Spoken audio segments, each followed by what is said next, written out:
김해 외동제일교회 정상의 전도사님이 만난 하나님을 만나보시면 지옥 같은 삶에도 천국의 기쁨이 넘치실 겁니다.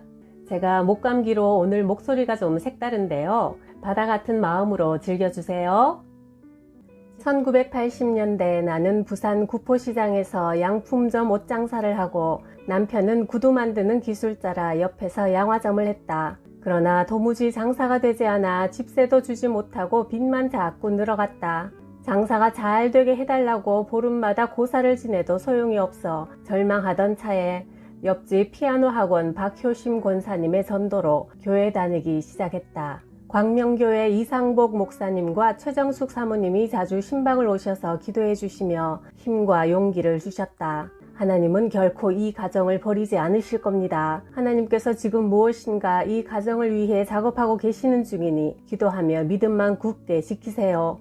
물질의 궁핍 가운데서 기도하는 내게 어느 날 성령님께서 강하게 말씀하셨다. 먹을 것을 다 먹고 무엇을 구하느냐? 10일 금식 기도를 드려라. 처음 해보는 열흘 금식은 참으로 힘들었다. 한겨울 동네 금식기도원 산속에서 너무 힘들어 포기하려 하면 성령님은 또 말씀하셨다. 사람이 떡으로만 사는 것이 아니라 하나님의 입에서 나오는 말씀으로 산다. 마태복음 4장 4절. 그 말씀으로 다시 힘이 생겨 끝까지 할 수 있었다. 금식을 마치고 난 후 최정숙 사모님이 나를 데리러 오셔서 새벽 기도를 마치고 하산하는데 한겨울 새벽 6시 그 산속에 차가 있을 리가 없다. 그런데 기도원 마당을 막 벗어나자 택시 한 대가 우리 앞에 서더니 타세요 했다. 차에 올라앉으니 기사가 말했다. 참 이상하네요. 택시 기사를 한 지 20년이 다 되어 가는데 오늘 같은 날은 한 번도 없었습니다. 온천장 입구에서 손님을 내려주고 꼭 무엇에 홀린 사람같이 이 새벽에 이 산속으로 올라왔어요. 내가 지금 이 새벽에 사람도 없을 이 산에 왜 올라가고 있나? 내가 무엇에 홀렸나 싶었는데 아주머니들 태우려고 그랬나 보네요. 그 택시를 타고 교회까지 왔다. 열흘 금식 기도를 마치고 집으로 돌아와서 며칠 후 내 마음에서 누군가가 이야기했다. 덕천동에 있는 무궁화 마트 사장을 만나면 도와줄 것이다. 덕천동에서 가장 큰 마트였다. 나는 무작정 알지도 못하는 사장을 찾아가 말했다. 저는 구포시장 입구에서 골목 쇼핑이라는 옷가게를 하고 있습니다. 그런데 장사가 너무나 안 되어 고통받고 있는데 집주인은 매일같이 찾아와 물건을 내던지고 집을 비우라고 하니 갈 곳이 없습니다. 아이들하고 길거리에 나 앉아야 할 형편입니다. 사장님 도와주세요. 저는 예수님 믿고 교회 나가는데 내 마음에서 누군가 사장님을 찾아가서 도와달라고 하면 도와줄 거라 해서 그냥 무작정 찾아왔습니다. 사장님 도와주세요. 내 말을 듣고 있던 사장은 한참 나를 물끄러미 쳐다보더니 웃으며 말했다. 아주머니, 저는 불교 신자입니다. 내가 70평생 살았는데 아직까지 한 사람도 아주머니처럼 나를 찾아와 도와달라고 한 사람이 없었습니다. 아주머니 그 용기라면 제가 도와드리겠습니다. 마침 우리 건물 3층에 집이 한 채 비어있으니 그냥 들어와 사세요. 남편분은 우선 마트에 와서 물건 나르는 일을 하다가 3개월 후에 정식 직원으로 채용하도록 하고 아주머니는 도자기 파는 코너에서 일하게 해드리겠습니다. 우리 마트는 한 달에 한 번만 쉽니다. 제 밑에 직원이 50명이 넘는데 그 중에 교회 다니는 분들도 있어요. 그래서 아주머니만 일요일마다 교회 보내줄 수는 없으니까 교회 안 가도 괜찮다면 내일이라도 이사하세요. 나는 그것이 하나님의 인도하심인 줄 알고 남편한테 이야기하니 남편도 이제 우리 살았다고 기뻐하고 있는데 우리 가게 앞에서 피아노 학원을 하시는 박효신 권사님이 마침 우리 집을 찾아오셨다. 그분이 나를 교회로 전도한 분이다. 남편을 보고 말했다. 공선생, 내가 서울에 있는 아는 교회에 부탁했는데 그곳에 사찰로 가시면 좋겠어. 내가 대답했다. 권사님, 걱정하지 않으셔도 됩니다. 저희들 갈 곳이 생겼어요. 덕천동에 있는 무궁화 마트 사장님이 살 집도 그냥 주시고 우리 부부 일할 곳도 주신다고 내일이라도 이사하라고 하셨어요. 라고 자초지종을 말씀드리니 권사님은 정색을 하시며 탄식하셨다. 아이고, 이 일을 웃자노. 마귀가 아직 믿음이 어린 우리 공선생 정선생을 물질로 유혹을 했구만. 이 일을 웃자면 좋노. 나는 권사님의 그 말을 듣는 순간 가슴이 철렁 무너져 내리는 것 같아 교회로 달려가 강대상 앞에 무릎을 꿇고 엎드려 울었다. 권사님의 말씀이 내게는 성령님의 책망하는 소리로 들린 것이다. 하나님께서 주신 축복인 줄 알고 기뻐했는데 그것이 마귀의 유혹이었다니. 아버지 용서해 주세요. 잘못했습니다. 마트로 가지 않겠습니다. 내가 아버지를 향해 가는 길이 멀고 험한 고통의 길이라 할지라도 나는 아버지를 향해 가겠습니다. 이제 저희 가정은 어떻게 해야 합니까? 주위에서는 우리 보고 예수 믿고 완전히 망했다고들 합니다. 아버지 도와주세요. 길을 열어주세요. 그렇게 울며 기도하고 집으로 돌아와서 남편에게 교회를 갈 수 없다면 아무리 좋은 조건이라도 마트에 가지 않겠다고 하고 그날 밤부터 다시 금식 기도를 시작했다. 작정 기도를 시작한 지 며칠 후 아들 광덕이가 아침에 꿈 이야기를 했다. 엄마, 꿈에 우리가 새로 이사갈 집을 보았는데 그 집에 분홍색 새장이 있고 새장 안에 인꽃새 2마리가 들어있었어요. 그날 나는 가게에 앉아 성경을 보고 있는데 말씀 위에 숫자가 보였다. 332-3200. 눈을 한번 감았다가 다시 떠도 여전히 숫자가 보였다. 성령님께서 그곳에 전화를 해라 하시는 소리를 듣는 순간 튕기듯 일어나 전화를 했다. 저 죄송합니다만 거기가 어딥니까? 아니, 예, 여기 가게 내놓았습니다. 라는 대답이 들려왔다. 거기 위치가 어디예요? 예, 여기 구포역 가는 쪽 철길 건널목 지나서 명보사라는 근방입니다. 그곳을 찾아가서 가게 문을 열고 들어서는데 새소리가 나서 보니 광득이가 꿈 이야기했던 그대로 분홍색 새장에 인꽃새 2마리가 들어있었다. 여기가 우리가 살 집이구나 확신이 왔다. 남편도 와서 보고는 너무 좋다며 바로 그 자리에서 계약을 해버렸다. 1990년 4월 이사하여 루디아 양화점을 열었다.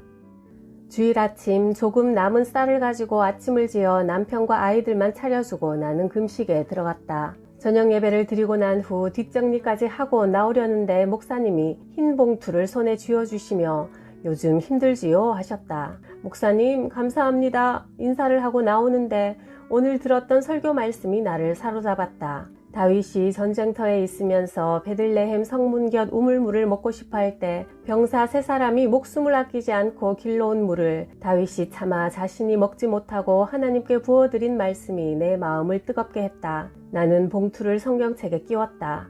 아버지 맞습니다. 목사님께서 주신 이 귀한 것을 제가 먹을 수 없습니다. 강단 꽃꽂이 헌금으로 드리겠습니다. 향기로운 제물로 받으소서. 집을 향해 오는데 마음이 날아갈 듯 기뻤다. 월요일 새벽기도 시간 꽃꽂이 감사헌금으로 드리고 집으로 오는데 가게 앞에 웬 남자들 3명이 서 있었다. 지금 당장 구두를 사야 한다며 기다리고 있었단다. 그날 하루 종일 하나님께서 얼마나 많은 손님을 보내시던지 정신이 없었다. 그날 이후 하나님은 우리 집에 양식이 남아돌게 하셨다. 그렇게 조금씩 살아계신 하나님을 체험한 나는 수시로 금식 기도를 하며 하나님과 깊은 교제를 나누었고 놀라운 영적 체험들도 많이 하게 되었다. 금식 기도 20일이 지나자 내 영혼이 육체에서 빠져나왔다. 마치 고무풍선에서 바람이 빠지는 것 같은 느낌이었다. 내 영혼은 빈 그릇 같은 내 육체를 뒤로하고 공중을 날아 빛처럼 빠른 속도로 영의 세계에 도착했다. 영의 세계에서는 말을 하지 않아도 서로 눈을 마주치며 소통했다. 서로 무엇을 원하는지 눈을 보면 알았다. 내가 다른 곳에 가고 싶다고 생각하면 그 순간 벌써 그곳에 가 있었다. 육체를 벗어버린 영혼은 한없이 자유로웠다. 그러다 다시 영혼이 육체로 들어올 때는 풍선에 바람을 불어넣을 때 팽창된 느낌처럼 들어와 하나가 되었다. 40일 금식을 끝내고 한 달 보호식을 한 후 전도지를 손에 들고 전도하려고 나서는데 성령님께서 말씀하셨다. 상해야, 대구 대명동에 가면 구두 만드는 가피를 파는 공장들이 있다. 그곳에 가서 가피를 사다가 너희 가게에서 구두를 만들어 도매시장에 납품해라. 내가 반드시 너를 축복할 것이다. 남편에게 이야기했더니 믿으려고 하지 않았다. 하나님이 할 일이 없어 그런 이야기를 하시겠냐? 내가 대구 가서 확인해보고 올 거다 하고 나가더니 오후에 돌아왔다. 당신 말대로 대구 대명동에 가피 만드는 공장이 밀집해 있더라. 당신 말대로 시작해보자. 1990년 9월부터 성령님께서 가르쳐 주시는 대로 디자인하고 샘플을 만들어 부산 평화시장 도매상에 납품했다. 동네 구두가게에 부부가 나란히 앉아 구두를 만드니 지나가는 사람들이 신기해서 구경 삼아 들렀다가 맞추어 가고 직접 만드니까 믿고 사신고 가면서 얼마나 장사가 잘 되는지 주문량을 다 만들지 못할 정도로 주문이 들어왔다. 하나님께서 이스라엘 백성에게 메추라기를 보내주셨듯이 손님을 몰아 보내주셨다. 1년 후 하나님의 기적 같은 축복으로 빚을 다 갚고 먹고 사는데 문제가 없어진 어느 날 기도하는데 신학교에 가라, 신학교에 가라, 신학교에 가라 3번의 음성을 들려주셨다. 1992년 부산 기독신학교에 입학해 2년 과정인 연목회학을 마칠 무렵 기도 중 환상으로 비둘기 2마리가 날아가는 모습이 보이더니 내가 너를 보내리라 하셨다. 1994년 1월 첫 사역지로 대구 반야월에 있는 중앙교회로 가서 교회 주보를 보니 비둘기 2마리가 날아가고 있는 그림이 그려져 있었다. 환상 중에 보여주신 바로 그 그림이었다. 1년 후 외동 제1교회로 옮겨 수요 예배 전에 기도하는데 성령님께서 노방전도를 하라고 하셨다. 그래서 수요일 오후 5시부터 6시까지 노영자 집사님과 시장 입구에서 노방전도를 시작했다. 시장 보러 나오는 주부들에게 전도지를 나누어 주었다. 그러던 어느 수요일 전도하다가 전도지가 똑 떨어져 버렸다.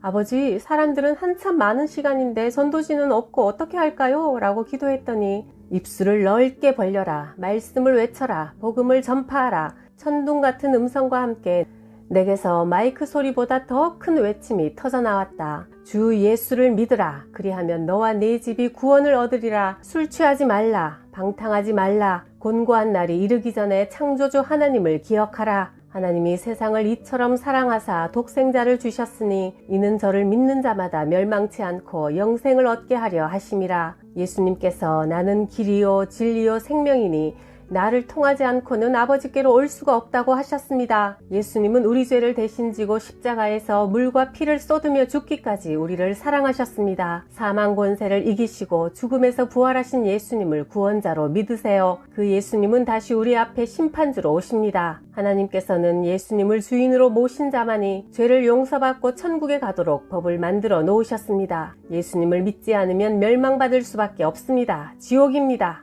시장통 그 수많은 사람들이 있는 곳으로 걸어가며 외치는데도 두렵지도 부끄럽지도 않았다. 술을 마시던 아저씨들은 술 취하지 말라, 방탕하지 말라는 말씀에 술병을 치우고 술집 주인은 나는 교회는 안 나가지만 사람의 힘이 아니네요. 물 한 컵 마시고 하이소 하며 내게 물을 건넸다. 그렇게 성령님의 역사로 시작된 노방전도는 오랫동안 지속되었고 교회는 부흥되었다. 채소 팔던 아주머니가 우리가 전도를 시작하면 경찰에 신고하고 경찰들이 와서 전도를 못하도록 저지하는 일이 여러 번 있었다. 그러던 어느 수요일 막 전도를 시작하는데 또 그 아주머니가 전화 수화기를 드는 순간 성령님께서 내 입을 통해 그를 책망하셨다. 하나님의 일을 회방하는 자는 망할 것이다. 아주머니는 그 소리에 수화기를 떨어뜨리며 그 자리에 쓰러졌고 그 후 채소 파는 아주머니는 그 시장에서 더 이상 보이지 않았다. 그 일이 있은 후 아무도 우리의 노방전도를 방해하지 않았다. 그러던 가운데 IMF가 왔고 함께 전도 다니던 노영자 집사님의 남편이 직장을 그만두게 되었다.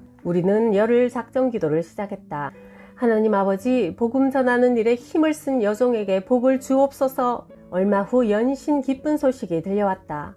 전도사님, 하나님께서 우리 현경이 아빠한테 승용차를 거저 주셨어요. 전도사님, 하나님께서 우리 현경이 아빠한테 공장을 통째로 주셨어요. 하나님께서 우리 가정에 아파트를 공짜로 주셨어요. 교회 옆 덕산 아파트에 입주가 시작되었다. 사모님과 나는 오전 11시 아파트에 전도하러 가면 점심도 먹지 않고 오후 5시까지 전도했다. 15층까지 올라가서 한 집 한 집 문을 두드리며 전도하고 1층으로 내려오면 다리가 얼마나 아픈지 밤에 잠자리에 누우면 몽둥이로 맞은 것처럼 욱신거리고 아파 눈물도 많이 흘렸다. 특히 추운 날 전도하면서 무스탕 잠바를 입고 있는 사람을 보면 참 따뜻하겠다, 부러웠다. 어느 날 자려고 누웠는데 무스탕 잠바가 눈앞에서 왔다 갔다 하길래 철없는 아이처럼 하나님께 떼를 썼다. 아버지, 나도 무스탕 너무 입고 싶어요. 카바레에 춤추러 가는 사람들도 입고 다니는데 나는 전도하러 다니면서 떨고 다니잖아요. 사모님하고 나하고 함께 무스탕 사주세요. 이틀 뒤 퇴근하려고 하는데 목사님이 말했다. 우리 무스탕 사러 갑시다. 신학교 강의 갔다 오는 길목에 무스탕 파는 곳이 새로 생겼던데 세일을 하더라고요. 할 일 없어 춤추러 다니는 사람들도 다 입고 다니는데 전도하러 다니면서 추위에 떨면 되겠습니까? 내가 하나님께 했던 말을 똑같이 하시는 게 아닌가. 그날 사모님과 나는 나란히 똑같은 무스탕 잠바를 사 입었다. 집집마다 다니며 전도하다가 대문이 크고 육중하면 왠지 부담스러워 지나쳐버리고 허름한 집만 찾아 들어가 전도를 했다. 1993년 2월 3층 건물에 대문이 육중한 집을 그냥 지나쳐 가는데 성령께서 말씀하셨다. 너 저 집은 왜 오늘도 그냥 지나가니? 큰 집에는 구원받을 영혼이 없는 줄 아느냐? 그래서 가던 걸음을 멈추고 육중한 까만 대문을 살며시 미니 초라한 작은 샤시 문들이 열어가고 있었다. 문이 조금 열린 방을 들여다보니 방 한쪽에 병원 침대가 놓여있고 침대 위에 할머니 한 분이 누워있었다. 할머니, 교회에서 전도하려고 왔어요. 예수님 믿고 건강하고 행복하시라고요. 할머니는 말기 암 환자라며 자기 몸을 보여주는데 콩알만한 암세포가 손에 잡힐 듯 번져 있었다. 기도해드렸더니 사연을 털어놓았다. 내 이름은 김영자고 올해 고작 62살인데 병원에서는 3개월도 못 산다고 안 하나. 젊어서는 돈이 최고인 줄 알았대. 돈 벌려고 바둥바둥 자식들 잘 되면 되지. 그렇게 살았는데 만신창이 된 병든 몸으로 이제 와서 예수님 믿을라 하니 부끄럽구마. 우리 언니가 나만 보면 예수 믿으라고 그랬었는데도 젊어서는 내 잘난 맛에 천당 지옥이 어딨노? 죽으면 그만 이제. 그러면서 언니 핍박을 많이도 했대. 병들어 누우니까 자식도 다 떠나고 나 혼자만 덩그러이 안 남았나. 내가 그분의 손을 잡고 말했다. 육신은 병들어서 얼마 못 살아도 우리 죄를 십자가에서 대신 져주신 예수님만 믿으면 천국 가십니다. 이제 예수님 믿고 언니가 계시는 천국에 가셔야죠. 나 같은 죄인도 예수님 믿으면 천국 갈 수 있나? 그러면 나도 예수 믿을란다. 영접 기도하는 내내 할머니는 내가 죄인인기라 하시며 울었다. 지금까지 나 자신만 믿고 예수님 없다고 하면서 살았습니다. 이제 예수님만 믿고 의지하면서 살겠습니다. 내 마음에 들어오셔서 나의 구주와 주님이 되어주십시오. 나의 죄를 용서하시고 나를 다스려 주이소. 나도 예수님 믿고 하나님 자녀가 되어 천국 가고 싶습니다.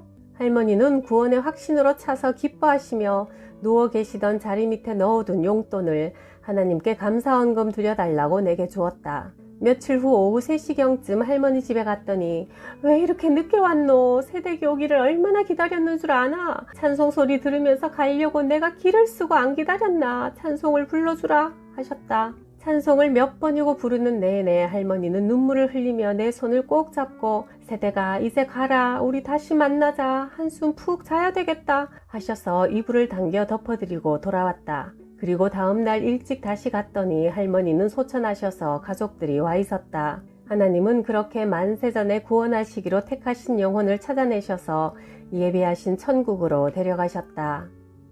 1994년 5월 무궁화호 열차를 타고 동대구역을 향해 가면서 조용히 기도하고 있는데 성령님께서 내 마음에 말씀하셨다. 좌석 뒤쪽에 놓여있는 쓰레기통으로 가서 종이 한 장을 찾으라. 나는 벌떡 일어나 작은 쓰레기통을 뒤지자 반으로 접어져 있는 종이 한 장이 내 손에 잡혔다. 그 종이를 펴자 예수님이 가시관을 쓰시고 얼굴은 피투성이가 된 채 온 몸은 채찍으로 맞아 찢긴 상태로 피를 흘리며 십자가에 매달려 있는 사진이었다. 그 처참한 사진을 보는 순간 기차 안이라는 것도 잊어버리고 그 자리에 무릎을 꿇고 한 손은 가슴을 움켜잡고 숨이 멎어버릴 것 같은 오열을 터뜨렸다. 그 종이의 뒷면에는 이런 글이 적혀 있었다. 이 글은 헝가리 황제의 딸 엘리자베스 공주의 궁중생활 기록 문서 중 개인 소장품 중에서 발견된 기록이다. 그녀는 1207년에 태어나 1231년에 24살 나이로 죽었다. 내가 병으로 임종을 앞두고 주님의 고난당하신 십자가 앞에서